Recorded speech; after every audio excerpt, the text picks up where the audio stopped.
Hey there, Lucas Bolahood with Coldwell Banker RMR Real Estate and the Bolahood Group with you today. And I just want to ask a couple questions. Did you know that in January 1st of this year, the Canadian government instituted a 2-year ban on foreign buyers from purchasing residential property here in Canada? Now, fast forward 3 months, and they're already walking back some of those rules. So I just want to share a few of them with you here today, just so you understand some of these changes as it respects to that foreign buyer ban. Now, the first item here is around people holding work permits. They might live in, let's say, the U.S. and they come here to Canada to work. The rules there allow people who have an existing permit and at least 183 days remaining on that work permit to purchase residential property, provided that they don't own more than one already. So that's one change. I think about this in some of the headlines in the sports world recently around team managers of those pro sports teams having concerns around their players coming into the organization and buying property here where they can live for 6 months of the year. So they've sort of walked that rule back a little bit, and there are some changes with respect to work permits and permitting people to purchase real estate on one of those permits.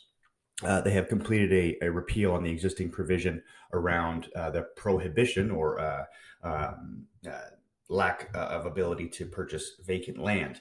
Now they've walked this one back as well, and saying that foreign buyers or non-Canadians are able to purchase vacant land that is zoned for residential or mixed use, not necessarily a commercial type property, but it may have some mixed use involved with it. So they are allowed, non-Canadians are allowed to purchase this kind of thing or this kind of property now in Canada.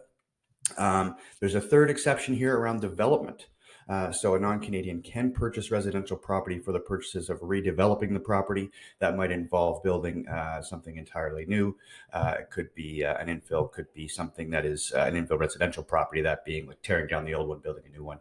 And it could be something where they're rezoning an area and will be developing the neighborhood. As it is, we do have a lack of inventory, and this is going to allow non-Canadian companies to repurpose and redevelop certain areas in our country. Last thing here is more on a corporate level. Foreign corporations that want to purchase residential property here in Canada need to be at least 10% owned by a Canadian. So that is a nice thing here to see that Canadian-controlled companies will be given or will be permitted to purchase real estate, and the ones that don't have a lot of ownership stake in the Canadian market will not.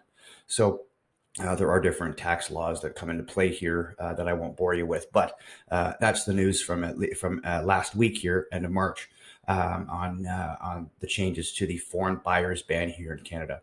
Any questions about what's going on in that world? Certainly let us know. I'd be happy to help you. Until then, have a great day. Bye for now.